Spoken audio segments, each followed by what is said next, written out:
Welcome into this edition of the Fast Break. I am Casey Johnson. It is NBA Draft Week. We've got as much info as possible regarding that.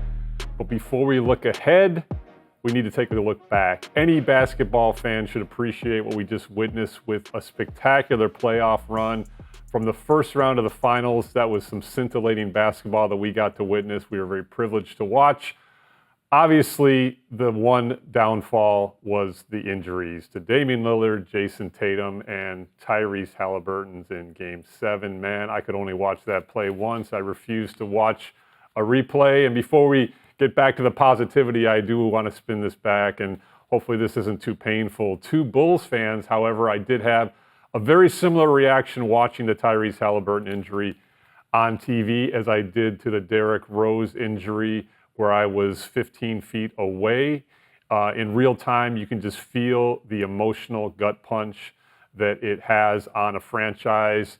Obviously, they're not directly comparable because one's an ACL and one appears to be an Achilles tear. But look, the impact that it has on a franchise, you just hate to see that. I think everyone can agree that injuries are the worst part about sports. But 𝗵𝗏 𝗟𝗏, if anybody knows him, knows he'll come back better than ever. He's a committed professional. He's going to attack rehab, and we wish him nothing but the best. And 𝗦𝗚xe Caruso got his second chip. So there's that positive ending to last night. And obviously he played such a significant role in that Thunder run to the finals. It was wonderful to see. He's just a master at making the winning plays on the basketball court. And man, if you like good basketball, it's fun watching that Thunder team, and particularly the role that 𝗦𝗚xe Caruso played in it. Now, of course, Caruso winning a chip is reviving the debate amongst some segment of the Bulls fan base that the Bulls were, obviously on the short side of that trade. But I still maintain that 𝗵𝗏 𝗍𝗍 is exactly what the Bulls need. 𝗦𝗚𝗚xe Caruso is a better fit for a winning team with title aspirations. The draft compensation is a sore subject for many people, and I get it, especially because the Thunder have so many draft picks at their disposal. From what I understand, and I've reported this before, my understanding is that in the negotiations, the Thunder obviously emphasized that 𝗵𝗏 𝗍𝗍 started 80 games for number one seed the previous year. And, 𝗦𝗚𝗚xe Caruso is considered more of a specialty player and obviously has some injury issues at times and is more of a reserve. 𝗍𝗍 plays more minutes. And look, there was still strong belief within the Thunder organization that 𝗵𝗏 𝗍𝗍 can play at an all-star level, particularly in the Eastern Conference. He just became like a duplicate with 𝗭𝗍 𝗟𝗏 emergence. So that's ancient history. I do actually wonder when I was watching Game 7 what 𝗵𝗏 𝗍𝗍's reaction was to watching the Thunder win that championship. I talked to 𝗵𝗏 many times during last season about how close he remains to those players. He obviously, moved from the down days of the Oklahoma City Thunder rebuild to the dominant number one seed last year, and then again this year to another level. So he stayed in very close contact with the organization, has nothing but high praise and strong words for everyone from Sam Presti, Mark Daigneault, all the way down to his teammates. So had to be a bittersweet feeling for 𝗵𝗏 𝗍𝗍 watching that, but I'm sure overall he was thrilled for his ex-teammates.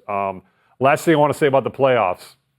We've been graciously taking 𝗵𝗏 𝗍𝗏's postseason press conference to equate that the Pacers are the model that he is aiming for by building out this roster 9-10 deep and filling it with two-way players. I hope the Bulls' takeaway is how far they are away from the Pacers because, man, that roster is stacked. They just keep coming at you in waves. And as I mentioned, they feature multiple two-way players that just can do a little bit of everything. So if that is the Bulls' model, they've got some work to do, and that's a perfect segue into this week's NBA draft. Yes, the league has made this a two-day affair. Round one on Wednesday, where the Bulls have the 12th pick. Round two on Thursday, where they have the 45th pick. Let's start with that second round pick, even though it's Thursday and less of a headline. I'm actually wondering if the Bulls are going to draft and stash somebody there. Here's why. They have 13 guaranteed contracts, assuming Jevon Carter picks up his player option they re-sign Josh Giddey, and they do not make an uneven trade. So with obviously adding the first round pick, who's a guaranteed deal, will that second round pick be a draft and stash? Because I do believe the Bulls are set on using their mid-level exception in free agency to add a rim protector or from some front court help. That's if they do not swing for a big trade, which we'll get into in a second. So look, I'm actually got my eyes on a draft and stash at 45. That's Thursday night. Wednesday night is the 12th pick. That's the headline, obviously. The Bulls were very fortunate to see 𝗻𝗁ce Buzelis fall to them at number 11 last year. From everything I've been told, they are very confident they're going to get a good player at 12. I have not heard much talk about them trading up. It's a very eye of the beholder draft, so I do think a good player will be there available at number 12. And the two names that I'm hearing the most linked to the Bulls are Colin Murray-Boyles and 𝗻𝗁cie 𝗰𝗶𝗹, the French prospect. Pretty different players.